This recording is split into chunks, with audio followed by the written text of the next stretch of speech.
Graça e paz, irmãos. Prazer, aqui é o irmão Mike. Estou fazendo mais um vídeo aqui para o canal Estudo das Escrituras no YouTube. Então, irmãos, hoje o tema de hoje é: qual seria a melhor tradução das Escrituras Sagradas para a pessoa poder usar para estudar as Escrituras? Primeiramente, não existe uma tradução 100% fiel aos originais, né? A tradução A aqui é mais fiel do que a tradução B. Não existe. Todas as traduções são ótimas. Não vou dizer que todas são ruins. E também não vou dizer que todas são 100%. Né? Se você quiser realmente uma tradução boa, é realmente recorrer aos originais. Né? O hebraico, o grego e o aramaico. As traduções são sim perfeitas, mas não 100% perfeitas. São boas. Tem traduções boas? Sim, tem sim traduções boas. E hoje eu queria indicar, né, uma tradução que para mim é a melhor. Né? Não vou dizer que ela é 100%. Ela tem os seus erros, mas é uma tradução que, ao meu ver, é muito ótima. E também é uma tradução que eu indico para os meus inscritos, né? E a possuir essa tradução, que é uma tradução muito boa. Primeiramente, eu quero demonstrar aqui algumas traduções que eu tenho, né? E eu vou dizer qual é a que eu acho a melhor. Primeiramente, eu tenho a Bíblia de Estudo de Genebra, né? Ela se utiliza do texto crítico, né? É a ARA, Almeida Revista Atualizada. Como é uma Bíblia de estudo, né? Ela é muito boa. O bom dessa Bíblia é que ela usa uma doutrina, ela é uma doutrina reformada, protestante. Eu já tenho um vídeo aqui indicando essa Bíblia aqui para quem quiser ter uma Bíblia de estudo, né? Uma ótima Bíblia. É boa dela porque ela é uma Bíblia de estudo que, como é que eu posso dizer? Que ela reforça a ideia de que a lei ainda está em vigor, né? Tem um vídeo aqui no canal, né? Ela é uma Bíblia aliancista e amilenista, né? E é muito boa essa tradução. Aliás, essa Bíblia de estudo é muito boa. A tradução dela, ela se baseia no texto crítico. É a tradução da TNM, né? Tradução das Testemunhas de Jeová, né? É uma tradução boa? É, realmente. Não vou rejeitar essa tradução, né? Essa tradução aqui ela é muito boa. Porém, a gente tem que ter um pouco cuidado com essa tradução, né? Eu vejo muitas pessoas criticando essa tradução, tal. Essa tradução aqui, ela não é fiel, a Testemunha de Jeová, né? A organização adulterou vários textos. Primeiramente, eu vou ser aqui bem sincero, eu não vejo que eles adulteraram, não. Eles não adulteraram. Meu ver, eu não vejo uma tradução ruim, é uma tradução boa. Porém, como eu falei, a gente tem que tomar muito cuidado porque a, a, a, a doutrina das Testemunhas de Jeová, elas não crê que Jesus é o próprio Jeová. Eu tenho outra tradução aqui, que é uma tradução muito boa, né? Eu recomendo também as pessoas terem essa tradução. É a Bíblia de Jerusalém.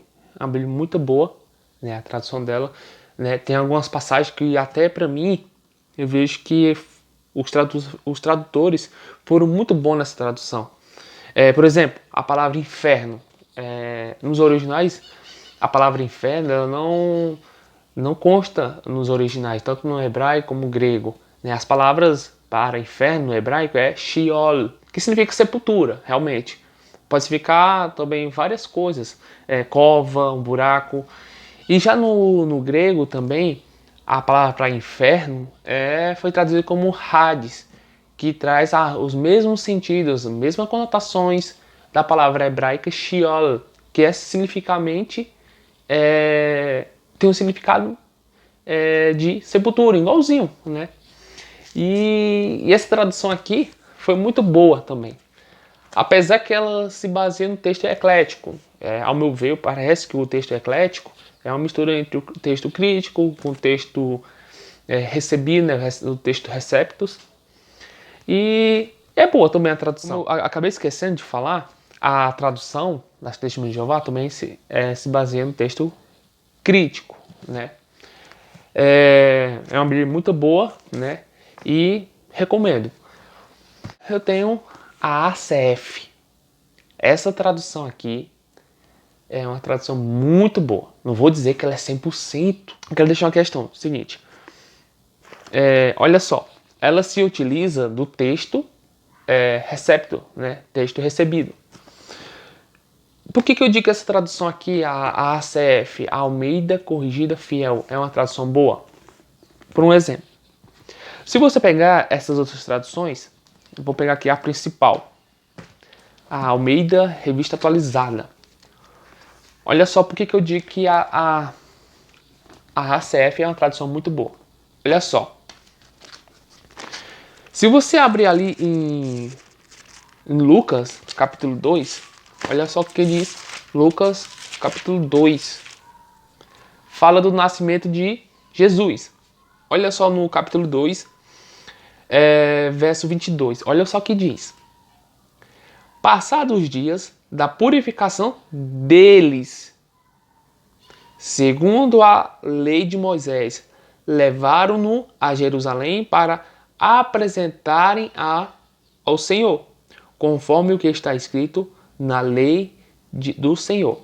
Olha só que interessante, que aqui essa tradução, né, a Almeida Revista Atualizada, tanto a tradução da Bíblia de Jerusalém, como das Testemunhas de Jeová, elas trazem deles. A meu ver, aqui está errado. Por quê? Porque estão dizendo aqui que a própria mãe de Jesus e o próprio Jesus teriam que ser purificados. Ou seja, os próprios traduções aqui estão dizendo que o próprio Jesus precisa passar por um processo de purificação. Ou seja, ele nasceu imundo. Né? Olha só como as traduções, principalmente essa, elas trazem Lucas 2, 22. Diz que tanto Maria, né, a mãe de Jesus, como o próprio Jesus, ao seu nascimento, teria que ser purificado. Ou seja, eles passaram um tempo de imundice.